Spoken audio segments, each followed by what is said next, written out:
All right, good afternoon, everybody. Welcome to the Mic Drop. I'm your host, Mike with the Most, and we are in the series called The Mess, the Middlebury Entitlement Schools Saga. This will be part 10.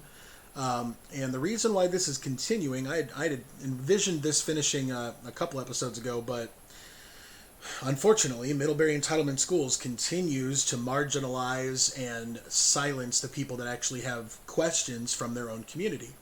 And they're doing so now in a guise behind we don't have to answer the questions because of inappropriateness or because of disgruntled employees or yada, yada, yada, yada. Whatever excuses you're going to continue to use to not stay accountable to the people in your community, I'm going to tear down. And so we're going to do that by truth. And we're going to do that with love. Because right now you're putting lies and you're making people feel unloved. And that's how you counteract it. Some people think you need to counteract it with violence. The way they're treating us right now is so unfair. I should march right in there and I should say my things and do my thing. Yeah, that's what they want you to do. That's how they got a trespass on me. They try to trigger you so that you will give them justification to ban you from your truth. Well, here's the thing. They've triggered me a long time ago, but they can't get rid of me. They keep trying to get rid of me. I keep getting louder. They keep trying to put me farther away so my voice can't carry, and more people's voices join my chorus. What's next, Middlebury? I'm waiting. That being said, let me talk about last night's board meeting. Now, I was blessed with an actual recording of the event, and I have that, which I'd be more than happy to share and post at any given time. However, I'm just going to comment on a couple of things that I noticed from the board meeting last night that I wanted to call attention to today. First and foremost, Pam Kaiser, thank you. Thank you for being the only person to go there and lay down a gold sheet and stand up, and through the course of the things that you were passionate about, in addition to me, you showed up, you spoke your truth, you had more concerns than just what happened to Mr. Malahan, and at the end, you voiced your concern about Mr. Malahan, and the answer that was given to you, in my opinion, was completely unsatisfactory and almost insulting to a woman of your intelligence and someone of your advocacy that's been at these board meetings for such a long time. So, first and foremost, thank you, Pam. Second, shame on you, Middlebury Entitlement Schools, for not answering her questions. Like she keeps mentioning over and over again how you keep skirting by. And I don't know if that's your policy, like we don't want to answer this question, so we're going to hope it's going to go away, so we'll only give a person 3 minutes to talk about it, and then we won't meet again for another 2 weeks, and then maybe they'll have another 3 minutes to talk about it, and then eventually at some point it'll just kind of phase out, since people can only show up to talk for 3 minutes, and then we don't have to do anything about it for 2 weeks. Or you could do something about it. I don't know what's keeping you so inept on acting for the better of your own community. So I'm going to go ahead and... this episode is going to be real brief, comparatively. I'm going to talk about last night's school board, and I'm going to talk about what we're going to do going forward. Because this saga apparently is not going to end because they keep upsetting your children and your parents and your members of your community. And they do so under the guise of, we can... and we're going to ban everybody that doesn't like what we have to say, and we're going to make it illegal for them to show up and actually say anything. These are the people that are in charge of your children's educational future. So, with regards to last night's board meeting, there was a statement that was given, and it was regarding me, and it said, and I read that out in the last video. So the one thing I'm going to call attention to is, she said that, well, I'll go ahead and read it again just so I don't accidentally misquote it. You know how that can really just really turn the tables on people when you get accidentally misquoted. So, in the direct response from President Hummel, I will again call this out. Our board will not be responding or commenting on the specific topic regarding a former and disgruntled employee who did choose to leave our school district approximately a year and a half ago. Okay, President Hummel, since you are too afraid to answer the questions of what you call a former and disgruntled employee, I'll take myself out of it. From this point forward, the mic drops are going to be associated completely to stories from your families, your communities, and your children. And since you don't give them enough time to go up there and speak about it, and when you do actually give them time to speak about it, as was evidenced by the next speaker at the board meeting, you shut them down before they even get a chance to talk about their whole truth. which is really sad and really shameful. And it was actually Dr. Jason Snyder that did that. And you know what? I'll let the video speak for itself at some point so you guys can take a look at it. Anyway, I am not going to be the one that is asking for a board response anymore since you're too scared to give it. Instead, I am going to ask for the board response on behalf of the dozens and dozens of people that have reached out to me with a similar story, wanting to ask the same questions, that are still in Middlebury community, that may or may not still be working in Middlebury community schools, and may or may not be people that you should not be able to silence if you call yourself a loving community of everyone. Just going to throw that out there. All right? I've been given stories. I'm overwhelmed by the amount of stories. So let me talk to the people that are pouring into me right now. I hear all of you. I haven't heard all of you. Okay, this thing is blowing up far beyond my capacity to deal with in a time frame that I feel would be honoring of what your experiences and what your turmoils and tribulations have been through. And that's only because right now I'm human. You know, I mean, I can only do so much on the cusp of this, especially too with my own drama with Middlebury Community Schools and trying to advocate for that. So all I'm saying is, I haven't removed or not read a single thing. Everything that is sent to me, if you would like your truth shared, will be shared. And I'll also say this out there too. It's usually in one of two ways. I ask, hey, thank you for sharing your story with me. I appreciate your support. That's usually one thing and that's it. Or, do you want me to advocate for you on the mic drop? And if so, would you like it to be done anonymously, or would you like me to represent you and your child and your loved one that was harmed by Middlebury Community Schools? You would think that a lot of people were afraid, and they're like, no, just put us up there anonymously, you know, this is going. No, people are coming out now and saying, go ahead and drop my name, because we've actually been through this. And so I'm going to, from now through June 20th, every episode of the mic drop is going to be dedicated to someone else's story within Middlebury Community Schools that Middlebury Community Schools School Board is accountable to and has to answer. And if they think it's appropriate, I don't want them to have the power to say it's inappropriate and we don't want to talk about it anymore, because that's not good enough. But right now, when they sit in Middlebury in their little fortress of solitude where they don't allow dissension, that's what they can do, and it's legal. The people that are in charge of your education are sitting behind desks right now making decisions about your kids, and they're completely ignoring your kids and your families and their loved ones and the ones that are marginalized, because they only seem to focus on a certain select group of people. And I'm not going to go ahead and be brave enough to call that out one yet, because y'all already know who I'm talking about. I ain't got to say stuff. So every mic drop from now until June 20th is going to represent a story from someone else. And I'm going to go ahead and start doing that as soon as I get done with what else I wanted to talk about on here. The second thing was, at the board meeting, there was a lady that went up to talk about her concerns with a group that was meeting at the high school. And whilst the person was talking, during her 3 minutes of her expressing her concern and what she has heard as her truth about this club, Dr. Jason Snyder interrupted her multiple times in frustration. The look on his face is frustration, and silences her and tells her, you need to go talk to the high school staff about that because your information is inaccurate. Okay. Or I could come to the school board meeting and talk to the superintendent, who's supposed to be knowledgeable about what's going on in their schools, and you can answer the question. Or are you not as knowledgeable as you portray yourself to be, Dr. Jason Snyder? These are questions that are legitimate questions. They're not attacks. They're not insults of character. They're nothing. They're literally, why won't you answer this question? And you don't have an answer. And you're going to hide behind inappropriateness and a trespassing law. And you're going to keep passing laws and keep eliminating people from the internet and keep banning people from your school board meetings until the only people that are left in Middlebury Community Schools are people that agree with you. Last I checked, that's illegal.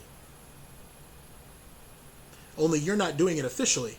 You're doing it with the staff members, the parents and communities, and the children of your community that you don't want in your community.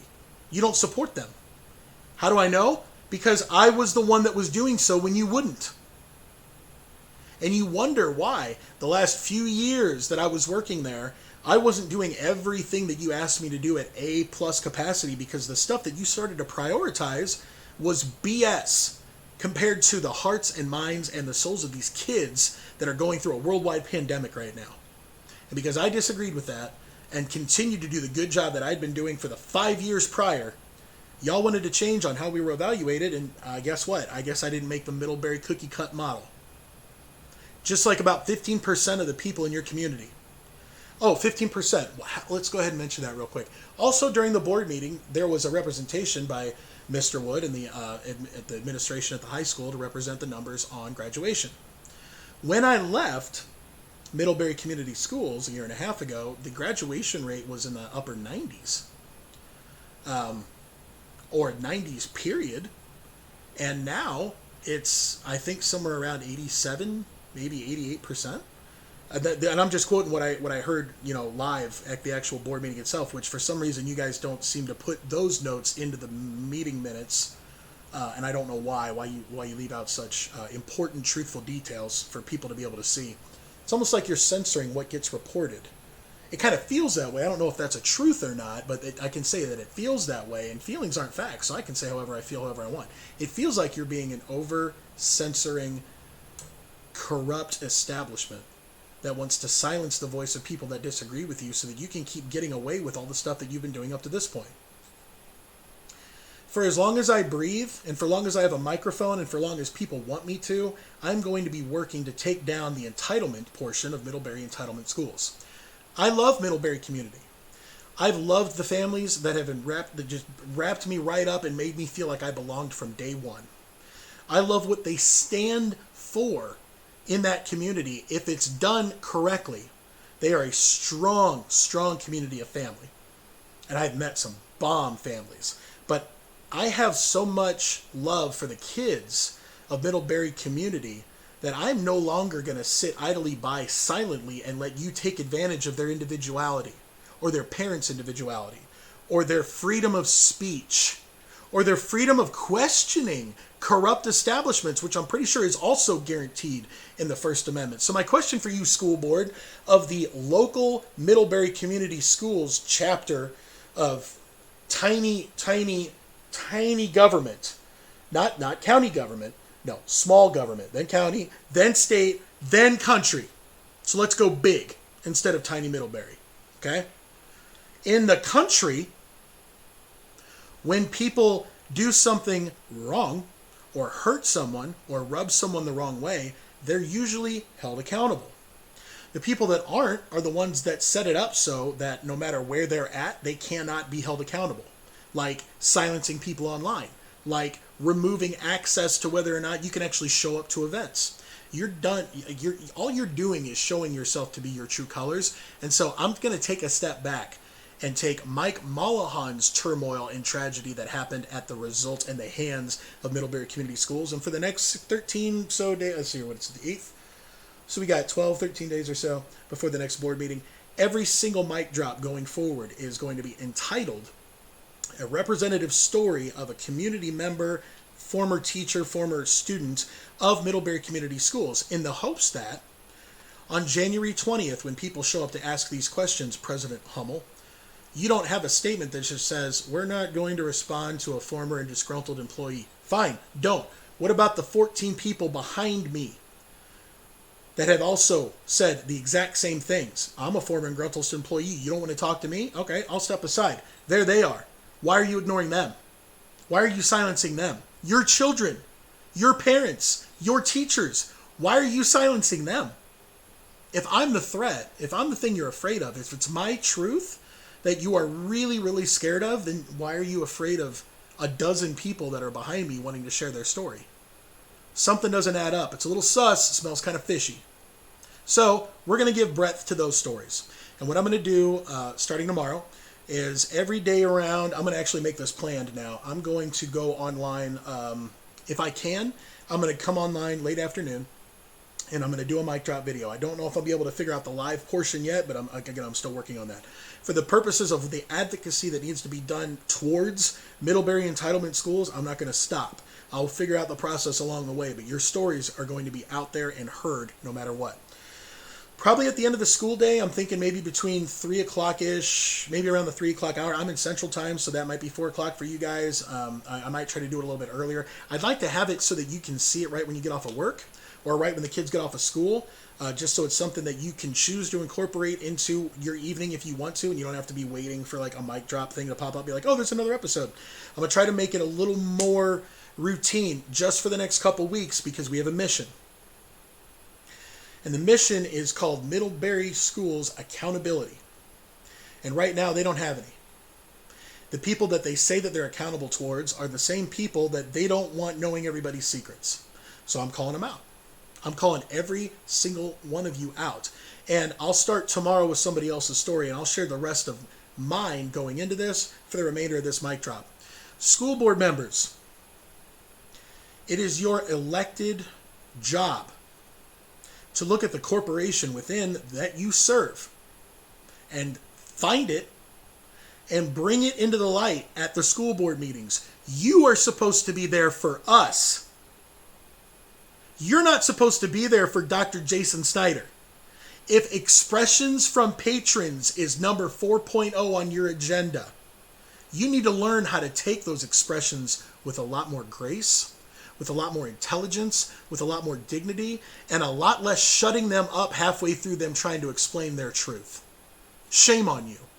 Yeah, Dr. Jason Snyder, I'm looking right at you. And I'm going to call you out specifically too, because not a lot of people know this, but when you transferred here, I was the school counselor assigned to your daughter. And your daughter is one of the most intelligent, quick-witted, and funny students I've ever had the privilege of being a school counselor to.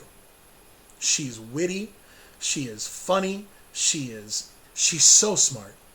And it pains me to see you as her male representative of like who to look up to, because what if she had a truth one day where she worked? What if something bad had happened to her, God forbid, and she wanted to go before a school board and express her truth, and they were shut down the way that you've been shutting down everybody else that shows up to you? How would you feel as a dad? How would you feel as a school board member? How would you feel as a superintendent? Do you want to answer those questions, or are you too afraid to? I'll ask anybody up there. Mike Varner, new member of the school board.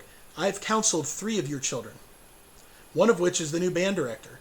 I cannot be more proud of Derek and the job that he has done since I left being the pep band director.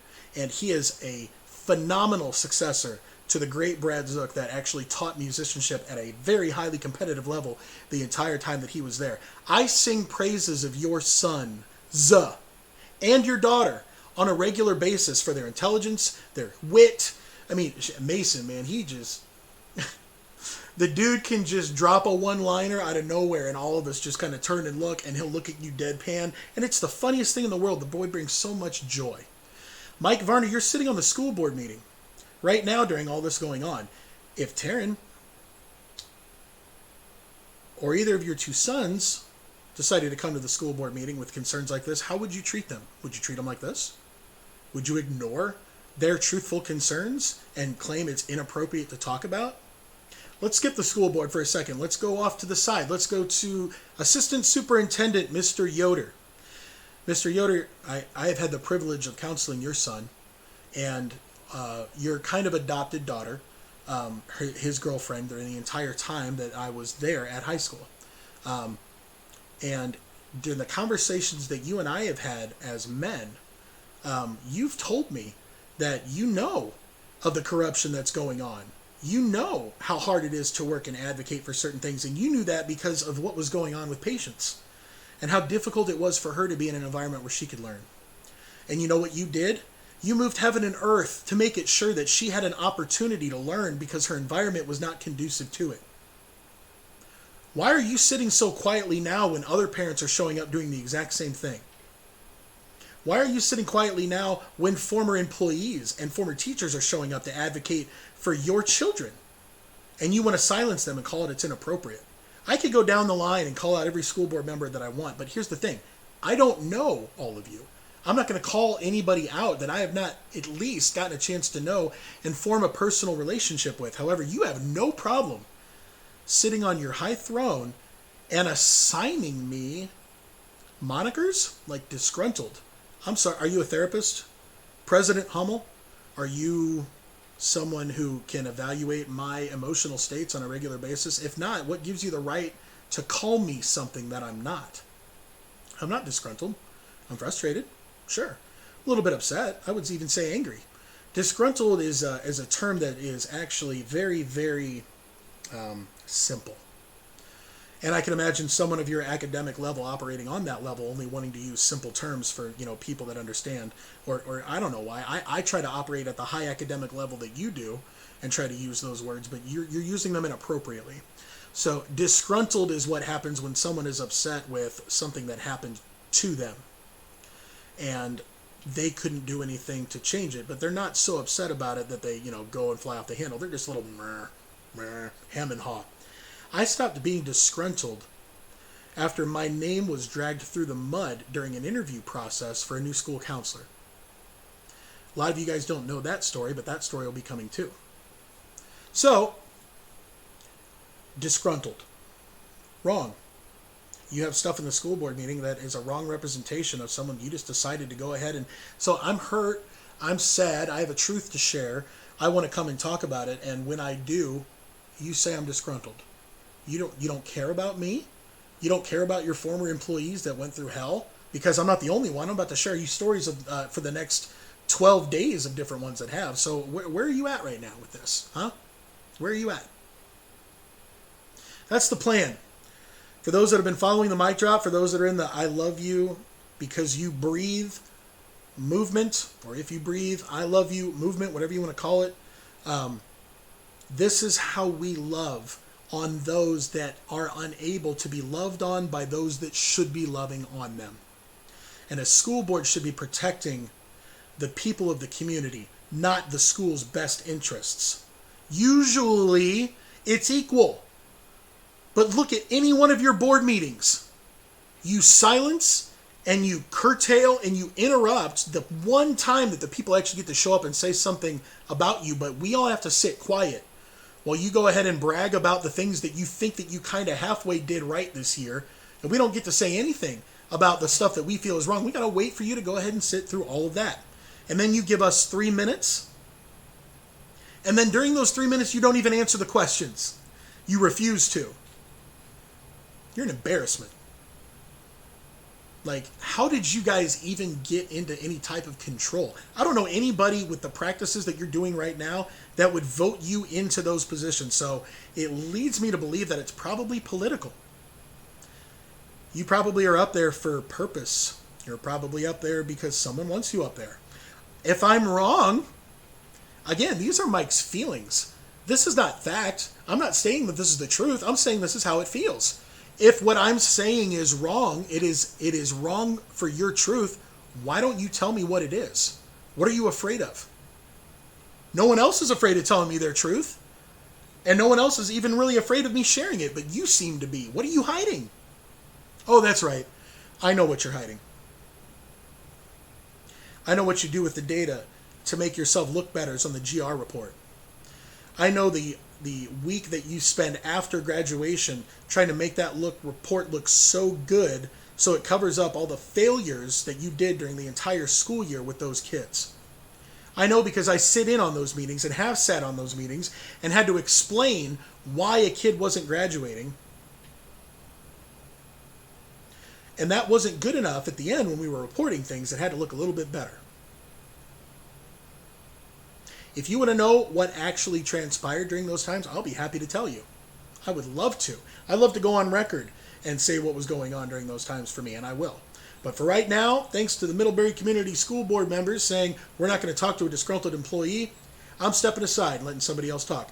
Tomorrow, around this, say about 26, 27 hours from now, I will have my first story. If you would like an example of what that's going to be, I already have permission.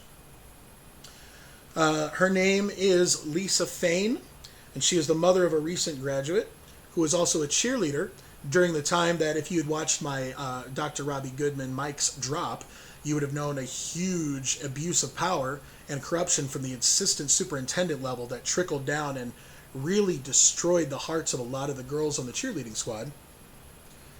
She reached out to me and shared with me her entire story, and I just asked her, do you want me to share it for you? Do you want me to share it? She goes, you know what? You can share. I did my best to get my feelings out there, but I was not heard. So, starting tomorrow, you're going to hear Mic Drop, The Mess, Part 11, First Testimony. And it's going to be from Lisa and her family. So, look forward to that tomorrow. And then after that, I'm going to have another story. So if you're out there right now and you want your story told, I'm going to tell your story. In fact, I don't really care what happens to me from now through the rest of it. For the rest of my life, as long as I have a microphone and a camera, if there are people who are not able to share their story in confidence for fear of retribution, hit me up. I will be your skilled counselor for truth. I don't have to be assigned to a particular district in order to be a school counselor. I'm licensed to be a school counselor in the state of Missouri through the year 2122. They looked at my credentials. They gave me the lifetime pass. That should tell you something on whether or not I am capable of doing this job, whether I'm a disgruntled employee, or whether I didn't know you for the last year and a half, so we don't know if you're safe. It's because you didn't ask a question. You made a statement and you plapped on a trespass, and then you did it in a time frame that no one can actually do anything about it. Corruption. Proven. At its finest. This has been Mike for the Mic Drop. Thank you for listening today. It's going to explode soon. Trust. And I'm going to do everything I can to pour myself into the content going forward. I'm going to start recording videos. I'm going to have stuff ready to go. I'm just in case I do get silenced somehow, my videos are going to be ready to be released regardless. So if you want your stories told, I'm going 24/7 on this until I get a job in August.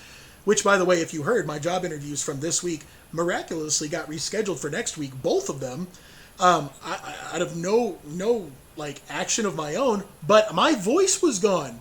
On Monday and Tuesday, I was really, really kind of hoarse. So I can't help but think a little divine intervention happened here where both of them reached out to me that said, hey, can we move you to next week because reasons? You know what? You go right ahead. So, again, this is Mike, your host. I'm out. We've dropped. I love you guys. You breathe. You matter. Don't stop fighting for your truth. Don't stop fighting for the people that you believe in and you love. And don't let anybody stand up in front of you and tell you what you believe and what your truth is. Your truth is yours. I love it and I love you. We out.